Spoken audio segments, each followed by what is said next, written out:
I want to see Max metaphorically slap McLaren and take their trophy. It's the equivalent in football of next goal the winner. When you're 10-0 ahead. Yes. I was already looking forward to it, but now I'm buzzing. I'm fizzing a little bit. Got a little fizz going on. Hello there, and welcome back to the Zero Credentials F1 podcast. We're here today to talk about the Singapore Grand Prix of 2025. Plenty to talk about, Nelly, so let's go.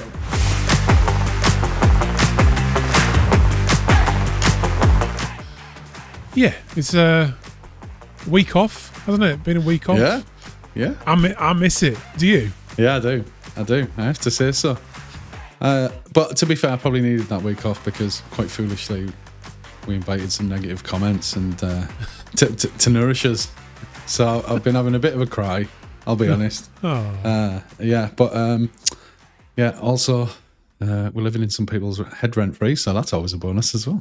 It is, it's nice. I think, to be fair, there's been a balance.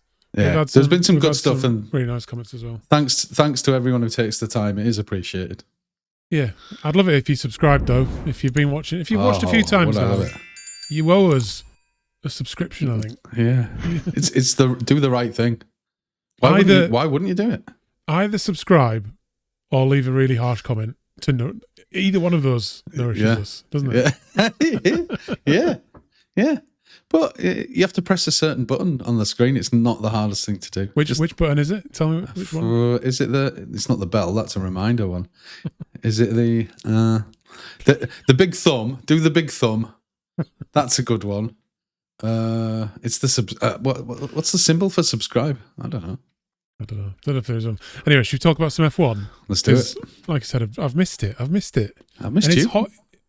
Yeah, I know. It's brotherly love, isn't it? But the season is warming up, I think. And I'm still excited by the fact that there's been a bit of a resurgence from Max Verstappen. Yeah. A little spanner in the works between the McLaren sort of dominance that we've seen. And I don't think it's going to be any different this week. No.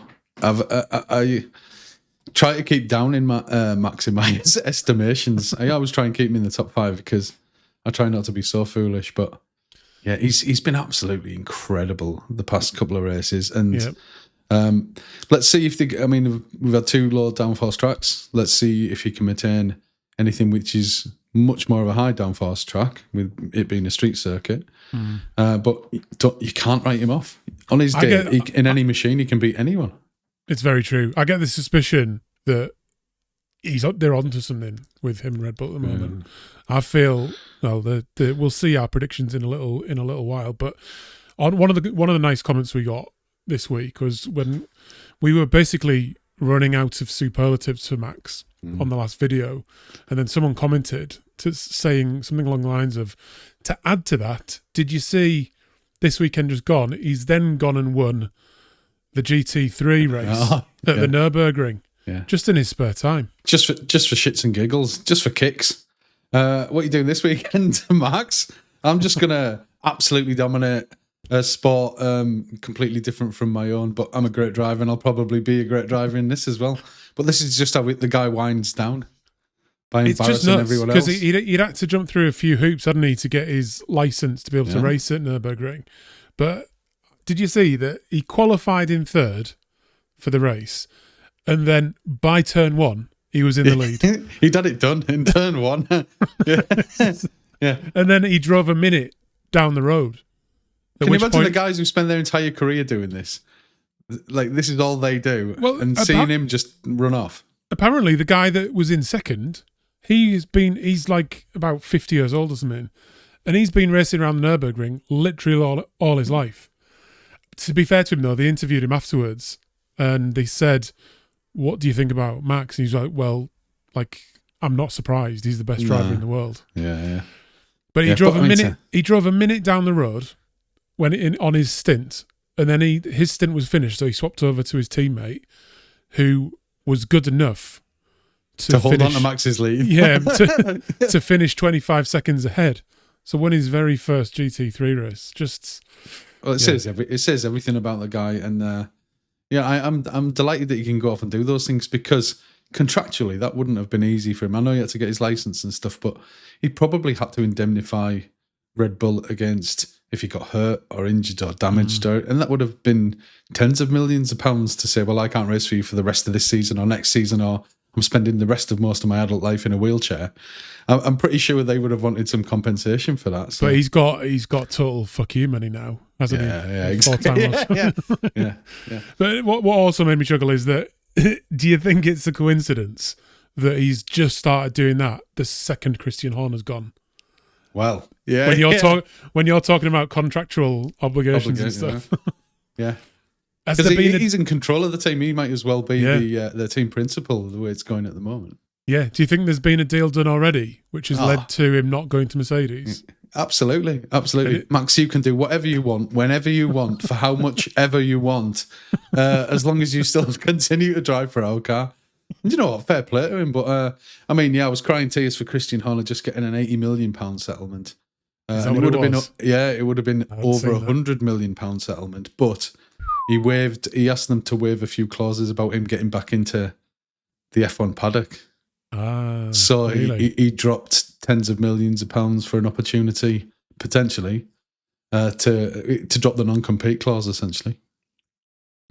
I mean, one thing that I heard when he left was that there's high demand for him. Yeah. Whether that's within the FIA or another team. There's no question he can make a team tick. I mean, the art at that level is to pull the right people together, and he absolutely did that for a very long period of time. So there's clearly a market for Christian Horner. But having said all that, I've caught a sneak peek of your predictions this week, and you've written him off again. Written? What, Matt? I think third. No spoilers, but he's not. Yeah, well, yeah, but he's in there. He's absolutely in there. I think it's because we'll come on to it, but I need Lando to do the pole and the race win. So I won't spoil anything, but Lando's my pole and race win. But because I've failed on that for so many weeks. Definitely no spoilers. Yeah. But because I've hung my hat on that for the past few weeks, I need it to pay off now because this will be the week that it changes. It's like the lottery numbers, isn't it? You got to stick with it to a certain point, and I don't change it now. I'm getting nervous. I'm nervous. All you need to do if you want Lando to win is change it. That's it. Then he'll definitely win. Yeah. What's your thoughts on the Singapore Grand Prix then? Is it one you enjoy? I mentioned last week that it's not my favourite. It's not a massive favourite. I enjoy it insofar as it's a test for the athleticism of the races. It's the heat and humidity absolutely destroys F1 drivers, and I'm not crying into my beer for them because they're still paid handsomely to do that. But I mean, we've had some take it better than others, don't they? Yeah, we've had some rookies saying, "I don't feel very well. Can I please come in? Can I retire the car, please?" And that's completely unacceptable. But they do it, and it's super hot, super uncomfortable. They all have to have ice baths afterwards, and pretty close to massive dehydration and heat stroke. So it's entertaining there because, I mean, the thought of somebody going down the road at 200 miles an hour at the verge of passing out does add some jeopardy, and that's what we're all about. Well, Gorgeous George always struggles, doesn't he? Yeah. And I think it was a couple of years ago now that he struggled right up until like the second or third last lap and binned it into the wall, didn't he? Well, is this the one where he got sweat on his beautiful eyelashes and couldn't see anymore? When he thought it was raining. You'd be pissing down in here. What are we doing? It started to rain. No, George, it's on the inside of your visor. But historically as well, it did provide entertainment because they've taken it out now, which I think is a bit of a bummer. But turn 10, the Singapore Sling, those massive curbs that used to launch cars into the air and subsequently into the wall. I don't think they should soften anything like that. If there's a price to be paid for a mistake, then learn to drive better. That was wasn't there a women's race or something, wasn't there, where a car went flying over the barrier into the... Is that what finished it? Yeah, possibly. I can't remember. Yeah, I mean, I was looking back at last year's race. That's the depths we go to prepare for these, to prepare for these videos. We look back at the nearest available information. And base absolutely everything off that. Yeah. After one cursory Google search, we found all the answers. We read some headlines. We watched last year's race. And we just inferred the rest. That's what people are tuning in for. That level of commitment and dedication to this sport. Big time. I think, like I said, some drivers do take it better than others. Lando seems to take it pretty well, as does Max. Yeah. Lando, I think it was last year when Lando won, he said, "Oh yeah, I could go again." Although I think that was a bit of bravado because there was a couple of times when he nearly binned into the wall, wasn't there? Yeah, he took an end plate off or nudged his front wing, didn't he? Which is unnecessary when you're 20 seconds ahead. But Lando did win last year. Which He's probably getting a bit bored. That sort of lead, I mean, you just go, you're thinking, what's for tea? I mean, we talked about that earlier in the season, though, didn't we? Because you forget that it's not easy leading at the front like that. Mm-hmm. All the great champions have done it, and it isn't as easy as it looks, I don't think. No, you don't have a read. That's always been the impressive thing about going off at the front, particularly in a wet race. You are everybody's benchmark for stopping. You are everybody's benchmark for the grip on the track, and you're testing everything out. If you try and experiment and go half a second quicker, you're the one who can lose it first. There should be a rule, right, where if you get more than 15 seconds ahead, your radio is instantly turned off. So you've got absolutely no idea how close people are behind you. So you can't manage your battery too much. You can't manage your tyres too much. You've just got to either keep going for it or slow down and wait until you can see him again. Yeah, and your pit wall board. Your pit wall board is removed as well. You can't do anything at all. Yeah. Yeah. You've got to slow down till you get them in your mirrors. They can have an emergency button. Yeah. But help. Ayaz. Yeah. That would be a great idea. That I think it would, because it takes that ship to shore advantage of the radio communications, and it's the equivalent in football of next goal the winner when you're 10-0 ahead. Yes. Yeah. Yeah. Yeah. You have to, or you have to do one of those. Have you seen these in other sports now? They've got long lap penalties to do it in MotoGP. Oh, no. Where you get a penalty for going a little bit. You have to go further, like a slightly different route. It may be a longer hairpin than another. It's just like some of the verges of the track, but they do that as well. But it's a good way to keep momentum in the race, but still is quite punishing. But yeah, anything to mix it up. I'd be quite happy to see something like that, because they can manage when they've got a gap like that. And if they didn't know, as you say, if they were completely blind to what's going on the pit wall, they wouldn't manage it necessarily in the way that they currently do. I'm a bit of a purist, to be honest, with the sporting aspect of it all. However, the years when Sebastian Vettel's been dominating, or Michael Schumacher was dominating, or even Lewis Hamilton, to be honest, it's I've lost interest at certain points over my F1 fan career. Yeah. And it was usually when someone was dominating season after season. So I think, whilst I'm a purist, really, I think some way of evening out that dominance is a good thing. Although I think that's what the cost cap has done, hasn't it, a little bit? Yeah, it's certainly tried to, but British touring cars, do they still do the weight penalties? So if you qualify particularly well, you have to literally carry some ballast in your car to do that, to try and level things out. I'm not sure I like that, because I think part of F1's appeal is the machinery, the team competition as well. Oh, did you see, though, the big news of this week? Go on. Was that Lewis Hamilton's dog died. Oh, yeah. I think it was Roscoe. Yeah, I heard a debate on the radio where some right-wing gammons were trying to be outraged at the fact that he had Roscoe had a vegan diet for a dog, and they were trying to figure out whether that was cruelty to animals to give him a vegan diet. Look at the big fat chops on him. He was doing all right. I don't think he gave a shit what he was eating. He was picking up anything on the street. But yeah, That's funny. But yeah, I saw that, and I saw his. Do you know what?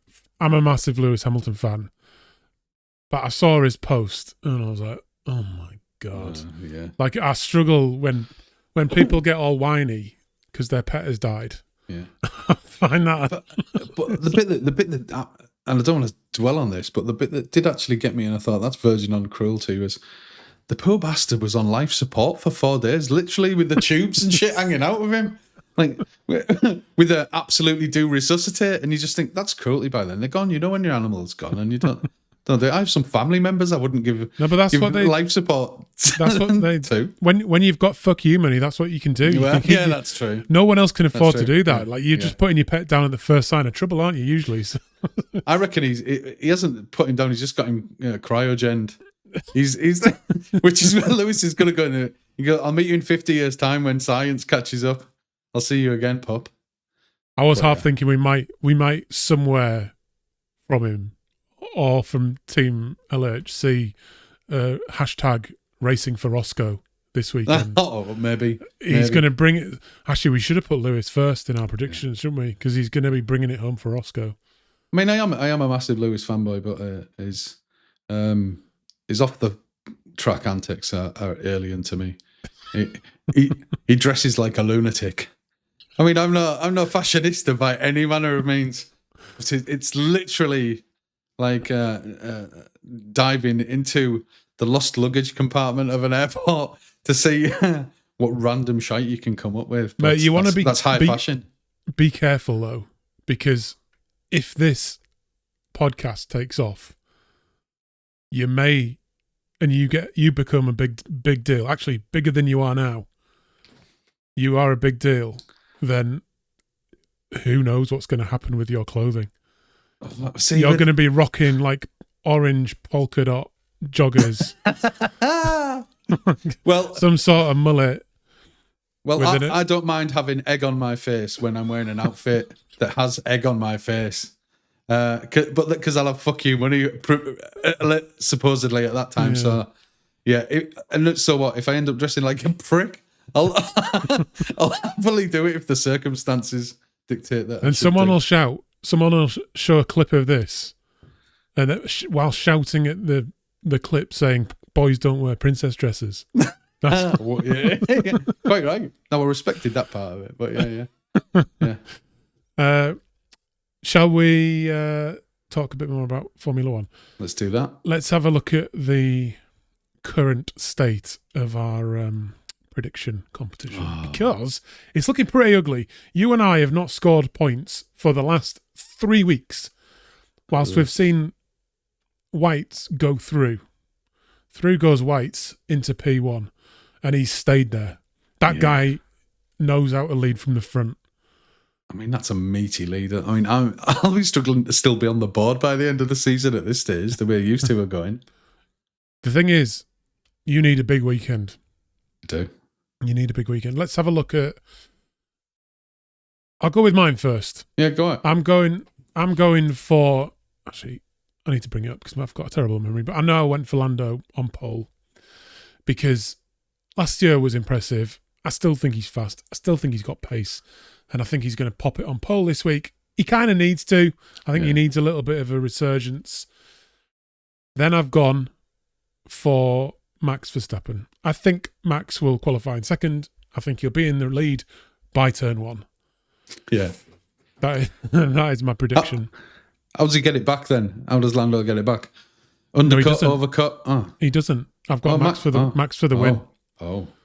So, yeah, Lando pole, Max for the win, and then Lando second.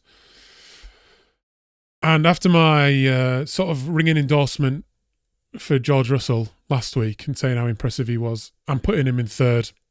I think he's pretty good round here despite his inability to deal with any kind of heat. I think he's still going to do it. I think we're going to see something from George this week. I feel it in my bones. Then I've got Oscar just doing Still suffering a little bit, actually, I think, from last time out in Azerbaijan. I don't think he's totally got over that yet. Although I did see an amazing stat with Oscar, is that Go on. he's now something like second or third of all-time points scored in a row. Wow. Maybe I think he's really second. impressive. He was on. I think he scored in the last 44 races or something like that. Something like that. I can't. The only person that's now ahead of him is Lewis Hamilton on 48. So it just sort of shows the enormity of. That's great. That's great. That's an incredible stat. That. Yeah. Don't quote me on it, but it's something along. Something. He bullshitting me. No, I'm not. I'm not. And then Charles in fourth. I wanted to put Lewis in fourth, but I thought I would go with my head rather than my heart. Lewis is not bad around here as well, though. So, but that's a decent pick. That I would not dismiss any of that. As you say, the Lando needs something good, and he needs the way you said it. It keeps the championship alive quite nicely. I think that does. Yeah. I'll go with White's next. I'll read out what he said. He says, "I want to see Max." I love this message. It's I'm going to read it verbatim. I want to see Max metaphorically dick slap McLaren and take their trophy. The big question is, will Red Bull work as well this weekend with a high downforce setup? Good point. Yeah. I hope so, but fear not. So he's going to go with Lando on pole and then Lando for the win. He's obviously backing the McLaren boys. So Oscar's second, then Max, then Charles, then George. I can't see a Ferrari finishing in front of George. I honestly can't. That's all I'd say about that. And I would agree with that, but it's odd for me that given Max's recent resurgence that he is a Max fanboy, that he hasn't put him a little higher. But I think it's his point. I know he's got 19 points. Yeah, exactly. It's his point about the downforce as well, isn't it? That's exactly true. And I think he should go a step further and withdraw the word metaphorically and have Max actually dick slap both Lando and Oscar, ideally on the podium. I mean, Danny Ricciardo dick slapped him a couple of times, didn't he? Like in real life. I'm all about that brings us on to your good self. What have you got? What have you got for me? What have you got? I've rolled the dice and gone with exactly what I've gone in before in recent weeks, but I've gone with Lando pole and Lando win, obviously. Oscar. I was thinking though, it's when you and Whites did that, and I've done that on several occasions now, had pole and the winner the same. That hasn't happened that many times. No, because Max keeps taking it into turn one. Yeah, and this is it. Max has done as well. So anyway, go on. Sorry. But I need Lando to pay out, and this is purely down to fear that if I didn't do it, this would be the week he would do it. So I'm sorry, Lando. I probably robbed you of another victory this week by putting you in my prediction. Then Oscar again, because he's just going to be hot on Lando's heels as best as he possibly can. And that's the only reason as well that I'm putting Max third, because he's by far, if not the best at the moment, the best of the rest by a long shot. So he's coming in third for me.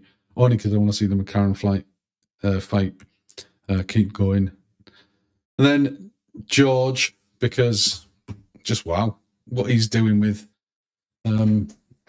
not front of the grid equipment is super consistent and super impressive. And then following with Charles, because I think he's just got the edge on Lewis this year. I mean, it was the Mercedes and the Ferraris did sort of float around one another last year after the top three. So, the cars are comfortable on the circuit, but I think the Ferrari remains too temperamental. So, unfortunately for you, your chances of catching up to Whites this week are minimal. You're identical apart from George and Charles.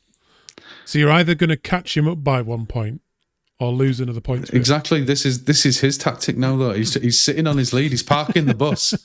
He's parking the bus because all he has to do is ensure that we don't catch up. And by doing that, if he just needs to replicate me, that's why I put mine in the chat last, because I can't have him replicating me. And what did he go and do? Pretty much predict all of the ones I was going to. Yeah, he doesn't need to win. He just needs to be the predictions. He just needs to be better than me. And what's a way to be better than me? Is just replicating me. And if we both get no points, the only risk is that you come up. This is why you need to have your radio silence when you're 15 seconds ahead, isn't it? For that reason. This is true. Take his advantage away. You don't want to be manipulating stuff too much, do you? Just let the free market of racing take I wish I could, but it's like I'm at the bookies, I'm at the arcades, and I'm too deep now. I need to go chasing the win. It's a gambler's nightmare. Let me bring the scores up again. We need some sort of artificial transfer of points, don't we? We need some sort of socialist rule to bring. Back I think you said it. Addy at the we'll count points until the last race of the season, and then it's winner takes all. It's next goal the winner. Oh, that's funny. That'd be good. But I just want to. It'd be nice to score a point again. Yeah. It's what another fun fact I heard today or read today about Singapore is that it's a pretty long race purely because it takes them so long to get around. It's not the actual race distance takes them a long time. Yeah, it's so twisty and turny and a sort of street course. I think they did about 10 minutes quicker than ever before last year, but it's generally about an hour and 50 minutes compared to Monza, which is not, you don't get much change after an hour. Yeah, because they try and get 200 miles in, don't they? As an average. That's how they try and average it out. But yes, I mean, they've probably pushed it as far as the day before people start passing out. But the fact that it's a night race as well, I think this is one of the first ones, and I don't mind a night race, actually. I really don't mind it. I remember getting very excited early days in a night race when you could see the glow of the brakes in the first time, because obviously the daylight distorts that. It's usually pretty good for us in Europe as well, isn't it? Because we just get it at normal time. We just get it like 2 o'clock in the afternoon sort of thing. Yeah. And there's a bit of a yeah. Listen. Whereas Las Vegas is a bit of a buzzkill if you're living in Europe, because you've got to kind of. It's on a Saturday. Is it Saturday? Yeah, it was Saturday night, wasn't it? I recall getting up at about 4 o'clock or something to watch it. It was a stupid time of day. I think all things should be made for the exclusive convenience of Europeans. But then I absolutely would. But yeah, I just it is a little bit exciting and thrilling when you have the night racing and the seeing the sparks. Yeah. Coming from the under trays, it's nice. We're getting to the thick end of the season as well, aren't we? And it's still all to play for. It's business time, isn't it? I mean, that's the thing with Max, I suppose. Well,